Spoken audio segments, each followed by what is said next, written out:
ছট পূজা মানেই ঠেকুয়া বা খাস্তার কথা সবার প্রথমে আমাদের মনে আসে। এই খাস্তাগুলো খেতে কিন্তু ভীষণ মজার হয়, সকাল বিকাল চায়ের সঙ্গে তো দারুণ লাগে। অনেকেই কিন্তু এই খাস্তাগুলো বানাতে চায়, তবে পদ্ধতিটা জানে না। তাই আজকে ভাবলাম তোমাদের সঙ্গে সেই খাস্তা রেসিপি শেয়ার করি। আর এই খাস্তাগুলো আজকে কিন্তু আমি চিনি ছাড়া বানাচ্ছি। পুরো রেসিপিটা দেখো, তাহলে তোমরাও বুঝতে পারবে আমি এগুলো কীভাবে বানিয়ে নিলাম। Hello friends, welcome to Shimpi and mummy's kitchen. তাহলে আর কথা না বলে চলো রেসিপি শুরু করা যাক। সবার প্রথমে খাস্তা বানানোর জন্য এখানে আমি নিয়েছি 1 কাপ আটা, এর সঙ্গেই 1 কাপ নিয়ে নিচ্ছি ময়দা। তবে তোমরা চাইলে পুরোটা ময়দা দিয়ে অথবা পুরোটা আটা দিয়েও করতে পারবে। এর মধ্যে এবার আমি 1/4 কাপ বা 3 চামচের মতো নিয়ে নিচ্ছি সুজি। এই সুজিটা দিলে ঠেকুয়াগুলো বা খাস্তাগুলো অনেক বেশি ক্রিস্পি হয়, তাই সুজি অ্যাড করেছি। সঙ্গে অল্প লবণ দিলাম, এতে করে যে কোনো মিষ্টি জিনিসে একটু লবণ দিলে বেশ ভালো টেস্ট আসে। এর সঙ্গে এখানে আমি নারকেল নিয়েছি, যেটাকে আমি গ্রেট করে নিয়েছি। এখানে আমি হাফ নারকেল গ্রেট করে এর মধ্যে অ্যাড করে দিলাম। তোমরা কুড়িয়ে দিতে পারো বা ছোট ছোট টুকরোতে কেটেও নারকেল অ্যাড করতে পারবে। এবার এর মধ্যে 1 চামচের মতো মৌরি নিয়েছি, সেটা হাতে ভালো করে এভাবে করে ঘষে নিয়ে তারপর এর মধ্যে দিয়ে দেব।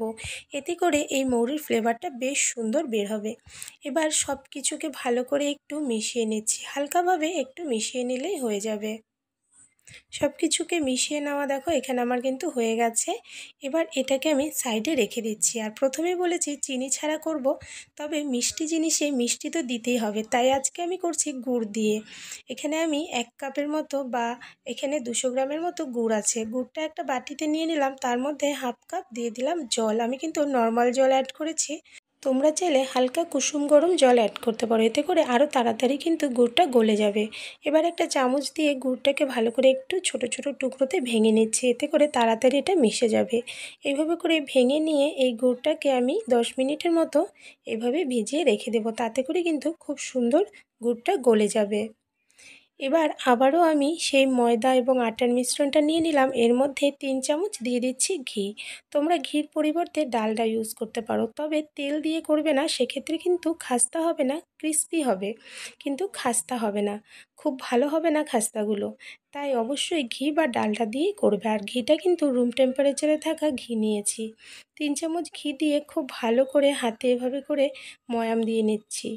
খুব সুন্দর করে কিন্তু ময়াম দিয়ে নিতে হবে, ময়ামটা যত ভালো হবে খাস্তাগুলো কিন্তু ততই ভালো হবে।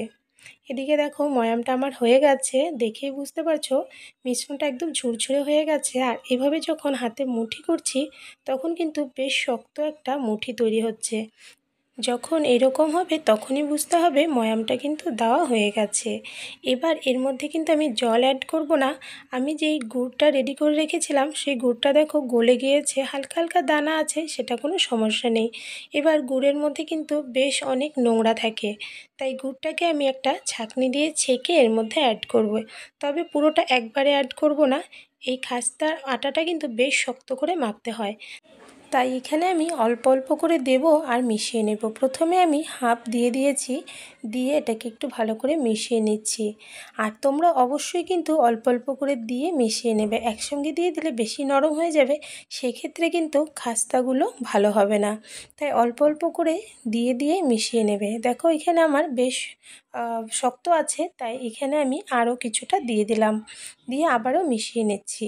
এইভাবে করেই কিন্তু খাস্তার ডোটা তৈরি করতে হবে। এই ডোটা তৈরি করতে সময় একটু সময় নিয়ে একটু কিন্তু শক্তি লাগিয়ে করতে হবে, কেননা এটা বেশ অনেকটা শক্ত হয়। দেখো ডোটা কিন্তু আমার এখানে প্রায় রেডি হয়ে গেছে। আর ডোটা দেখেই বুঝতে পারছো কতটা শক্ত করে মাখতে হবে। নর্মালি আমরা নিমকি বানানোর জন্য যেমন তৈরি করি তার থেকেও আরও একটু শক্ত করে কিন্তু ডোটা তৈরি করবে, সেক্ষেত্রে অনেক তাড়াতাড়ি ভাজাও হয়ে যাবে আর অনেকটা ক্রিস্পি হবে। এদিকে দেখো ডোটা রেডি হয়ে গেছে। এবার এই ডোটাকে 5 মিনিটের মতন আমি ঢেকে রেখে দেব, এতে করে এটা কিন্তু আরও একটু সফট হবে। আর এখানে গুড়ের শিরা কিন্তু বেশিরভাগটাই লেগে গিয়েছে, সামান্য একটু রয়েছে। এবার দেখো 5 মিনিট পর আবারও ঘুরে আসলাম, আর এখানটায় এই ডোটা কিন্তু আগের তুলনায় একটু সফট হয়ে গেছে, হয়তো তোমরা বুঝতে পারছো। এবার হালকা করে একটু মেখে নিচ্ছি, খুব বেশি মাখার দরকার নেই, হালকা একটু মেখে নিলাম। আর এবার এর থেকে আমি লেচি করে নিচ্ছি ছোট ছোট করে। তোমরা যেই সাইজের খাস্তা বা ঠেকুয়াগুলো বানাতে চাইবে সেই সাইজ করে তোমরা কিন্তু লেচি করে নেবে। তোমরা তোমাদের পছন্দ মতো ছোটো বড়ো সাইজে করতে পারো, আর শেপসটাও তোমাদের পছন্দ মতো দিতে পারো। তবে এখানে আমি মিডিয়াম সাইজ করেছি, খুব বেশি বড়ও নয় খুব বেশি ছোটও নয়। এতে করে এটা কিন্তু ভাজতে সময় বেশি সময় লাগবে না, তাড়াতাড়ি তৈরি হয়ে যাবে। এবার লেচিটাকে আমি অনেকটা পাতা শেপে দিয়ে নিয়েছি। এবার একটা কাঁটা চামচের পেছন দিক দিয়ে এইভাবে করে দেখো ডিজাইন করে দিচ্ছি। আমি একটু ফাস্ট করে দিয়েছি তাই এখানে তাড়াতাড়ি দেখাচ্ছে, তবে এটা কিন্তু আস্তে আস্তে সুন্দর করে নিতে পারবে। আর ডিজাইনটা তোমরা পছন্দ হলে এটাও করতে পারো বা অন্য কোনো ডিজাইনও করতে পারো।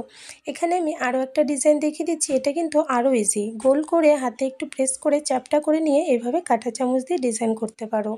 তোমাদের যে ডিজাইনটা পছন্দ সেভাবে করতে পারো। আমার কাছে এই পাতা ডিজাইনটাই বেশি ভালো লেগেছিল, তাই আমি কিন্তু প্রত্যেকটা এরকমই বানিয়েছিলাম, শুধুমাত্র দুটোই আমি গোল করে বানিয়েছিলাম। এদিকে দেখো এইভাবে করে প্রত্যেকটা আমি বানিয়ে নিচ্ছি। আর আমার এই খাস্তা রেসিপিটা তোমাদের কাছে কেমন লাগলো অবশ্যই কিন্তু কমেন্টস করে জানিও। ভালো লাগলে লাইক করো, শেয়ার করো বন্ধুবান্ধবদের সঙ্গে।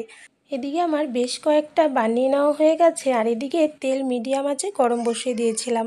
মিডিয়াম গরম তেলে আমি কিন্তু এক এক করে খাস্তাগুলো দিয়ে দিলাম। এক সাইড থেকে যখন একটু লাল হয়ে যাবে তখন এগুলোকে উল্টিয়ে দিতে হবে। আর উল্টানোর সময় খুব সাবধানে উল্টাতে হবে, কেননা এই সময় এগুলো কিন্তু অনেক নরম থাকে। বেশি তাড়াহুড়ো করলে তাহলে কিন্তু খুন্তি লেগে এগুলো ভেঙে যেতে পারে, আর গুঁড়ো হয়ে গেলে একদম ভালো হবে না। তাই খুব সাবধানে হালকা হাতে এগুলোকে উল্টিয়ে নিতে হবে এক এক করে। এদিকে দেখো খাস্তাগুলো কিন্তু আমার ভেজে নেওয়া হয়ে গেছে। তোমরা চাইলে আরও একটু ডার্ক কালার করে ভেজে নিতে পারো, তবে আমি এরকম কালার করেই ভেজে উঠিয়ে নিচ্ছি। তেল ছড়িয়ে এগুলোকে উঠিয়ে রাখতে হবে। আর এই খাস্তাগুলো ভেজে নেওয়ার পর এই তেলেই আমি কিন্তু বাকি আরও কিছু খাস্তা ভেজে নেব। আর একটা ব্যাচ ভাজা হতে হতে আমি কিন্তু আরও বেশ কয়েকটা খাস্তা এদিকে বানিয়ে নিয়েছিলাম। আর প্রত্যেকটাই দেখো এরকম পাতা শেপে বানিয়েছি, দেখতে কিন্তু বেশ ভালো লাগছিল। এইভাবে করেই সবগুলো খাস্তা কিন্তু আমি ভেজে উঠিয়ে নেব। আর 2 কাপ আটা ময়দার থেকে এখানে কিন্তু আমার বেশ অনেকগুলো খাস্তা রেডি হয়ে গেছিলো দেখো। আর এগুলো কিন্তু এখনও একটু গরম আছে, এগুলো যত ঠান্ডা হবে ততই কিন্তু মুচমুচে হবে। আর গরম অবস্থায় এগুলো কিন্তু বেশ নরম থাকে, তাই খুব সাবধানে হালকা হাতে এগুলোকে উঠিয়ে নিতে হবে। সবগুলো খাস্তা উঠিয়ে নিলাম। একটা আমি তোমাদেরকে অবশ্যই ভেঙেও দেখাবো, তবে এটা কিন্তু এখনও গরম, তাই এটা কিন্তু এখন একটু নরম থাকবে। যখন ঠান্ডা হয়ে যাবে পুরোপুরি এটা কিন্তু অনেকটা ক্রিস্পি হবে।